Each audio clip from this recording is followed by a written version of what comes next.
All right, well, airplane noise has roared back into our consciousness with a FAA Select Committee meeting yesterday. Yes. That you attended, and this follows the recommendations. Okay, not recommendation, draft ideas and possible recommendations Yes. From the Select Committee about how to solve the problem of airplane noise above Palo Alto, Santa Cruz, the Peninsula, the South Bay, everything that changed since NextGen was put into place. How was the meeting? Well, it was exciting as always. This particular meeting wasn't just about it. Really, the committee members, the 12 committee members, really didn't say anything themselves. They just listened, and so I think at the very beginning there were something like 120 speaker cards, Wow. and it went on for probably 4 to 5 hours at least of each person having 90 seconds to speak. So there were a lot of people. There were a lot of people who are angry. They were mostly civilized, but it's clear that there's not consensus in the community. And this is really a regional problem. And because it's a regional problem, you have a lot of players with a lot at stake, and each one kind of wants what they want. Yeah, it seems like that tone of here's an idea, this is good for us, here's a different idea, this is good for us in different areas, has been kind of coming to the surface, and people are actually antagonistic towards one another. Not everyone, of course, but there are some people who are calling each other liars or saying that you're deceiving everybody by predicting an outcome that's probably not going to be. Well, the chairman of the committee is Supervisor Jocelyn, and he actually brought this up, as did a number of other people, some of the public as well.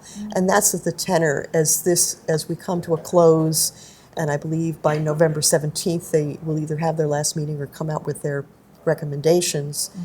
As this draws to a close, people are getting more and more desperate and more frantic because the noise level, there's still no abatement from the noise. Yeah.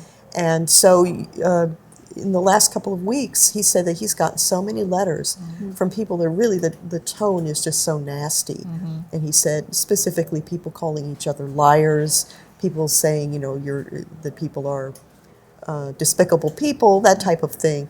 So it's just really gotten to be very hostile. What do you think is driving that tenor? Is it really just the quality of life, noise thing, or is there something sort of deeper going on? Well, I think it's it's mainly a quality of life noise thing, but you have people who have never experienced this noise before because they changed the flight path when they put in this NextGen FAA new flight program that they did.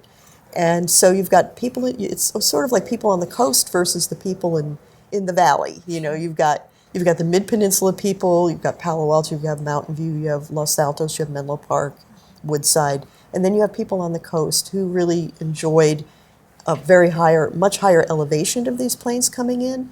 Maybe they came in at 15,000 feet, 10,000 feet, and now suddenly they've dropped down lower, or actually the path has moved up or moved down. Actually, it's actually moved a little further south and a little further away from some of these communities and on top of other people that weren't experiencing it before, and they don't want it there at all.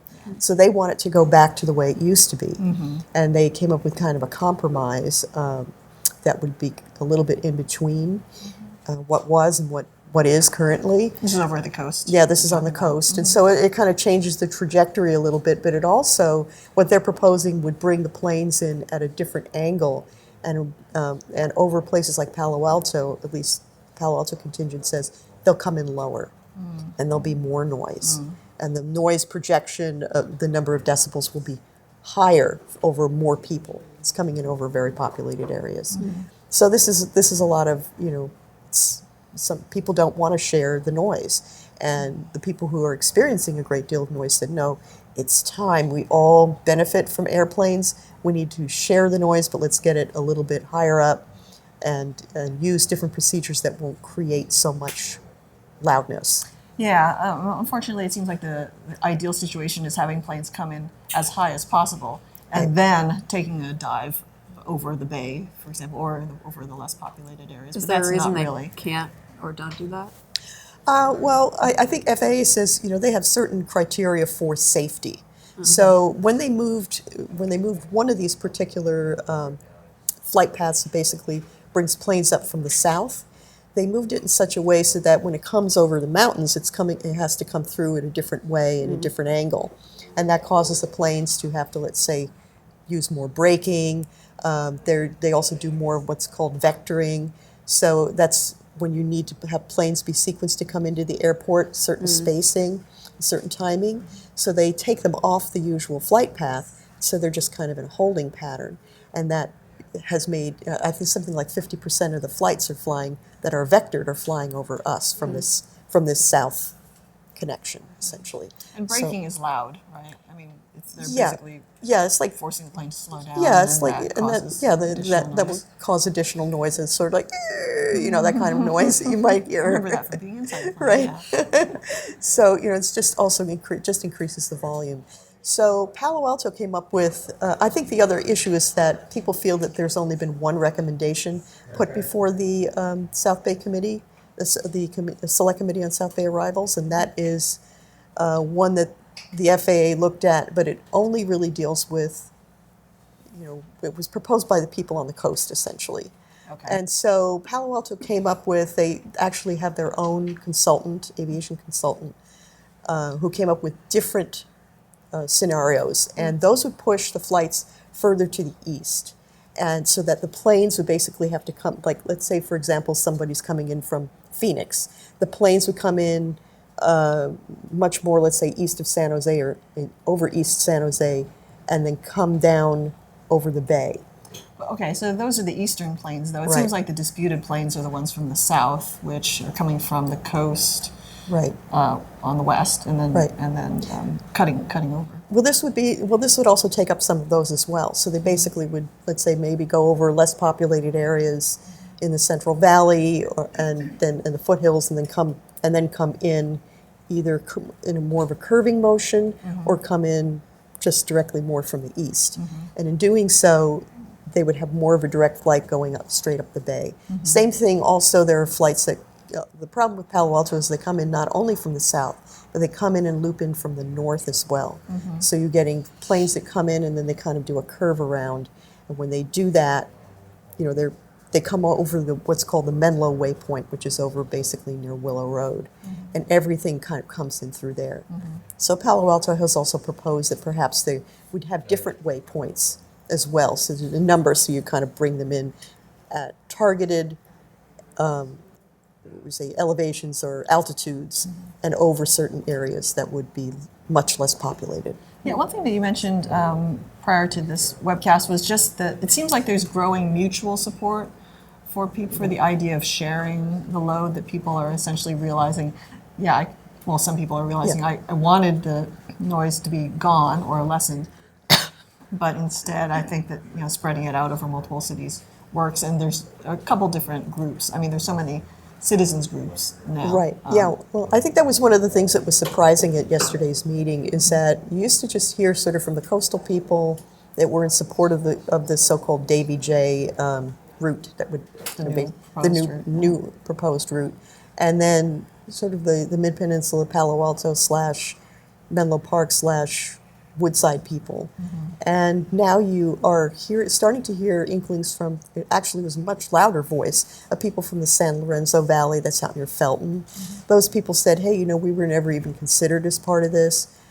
We don't want you to move things on top of us either, but we recognize that, planes, everybody, they're an advantage to everyone, and maybe we need to share some of the noise, but have it come in a much higher level, and not just dump it on any one community. Right. Otherwise, we're never going to have consensus. Yeah, that's true. Let's talk just a little bit about this whole level of FAA Select Committee, people who are making recommendations and experiencing the noise. What power does the Select Committee have, and what are people kind of agitating about now? Well, the Select Committee really has no power in and of itself to make any change. They can only look at the proposals, look at whatever the FAA has put out. The FAA came up with sort of a feasibility study, and they can say, well, you should do this, maybe you should do that, this is what we would recommend. But they don't have any voting power, and ultimately FAA can take that and choose to do something with it or choose to do absolutely nothing with it. And I'm sure that some people are not very trusting that the recommendations that are coming from the committee will actually result in action. Yeah, I mean, well, there are two issues. One of them has to be the fact that you have to have consensus, and on some of committee. on the committee, and so, in order to basically make a recommendation. And in a lot of cases, they may not have consensus, so they may just not even be able to address issues that people feel are really important.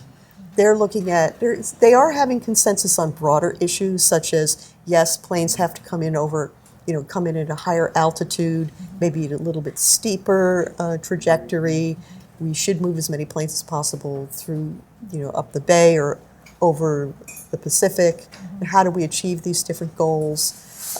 But It does seem like they would accomplish something. yeah, that's the thing, and I think that there are large contingents of people growing that are saying, basically, let's try these things out before we start moving whole routes, Right. and see what works. Yeah, yeah. And the FAA, so it doesn't have to take any of these recommendations. Is it providing any staff to help vet the ideas, or no? We're just the select committee and the community are talking on the side, and then totally separately, the FAA will analyze these. Yeah, they're not part of the community select committee conversation, except that they do show up at the meetings, and each meeting they're there, usually have 2 to 3 staff members, high-level staff members, to sit there and say, well, here's what we think. This might be possible, this might not be possible. So they're listening to the whole conversation. They're not just going to look at a piece of paper and just, have in a vacuum, so to speak. Sure. They're getting the whole picture. Sure. Was this the last time that the community gets to say publicly what they think prior to November 17th?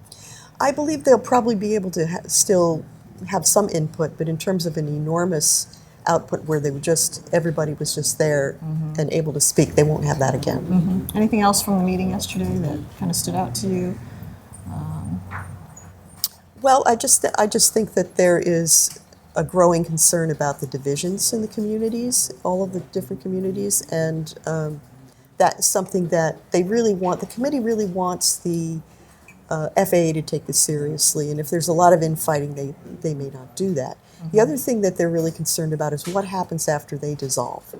So that's another issue that one of the recommendations that they may make, it looks like they will make, is that there is a more permanent, maybe a steering committee that's part of an existing noise complaint group that, like, let's say the one that comes out of SFO or one out of Oakland, and that they be made up of mainly professionals in the field who really understand all of the issues and the mechanics behind this, and then that those people get together and continue to review and continue on the work of the select committee. Are there groups in other parts of the country, since NextGen's already rolled out elsewhere and there's also been uproar elsewhere? Are there other select committees that are doing the same thing? My understanding is that this is the first one, and that we're kind of becoming the model. Once this, a lot of other places in the country that are also experiencing these problems are kind of looking to us to see what the outcome will be. All right. Well, thanks for giving us the lowdown on the meeting yesterday and the overview of the whole issue. Well, that wraps it up for this topic. If you liked what you heard and you want to be notified of future YouTube conversations that we're having here, just press subscribe in the lower corner. And that's a wrap for this week. We'll see you next week.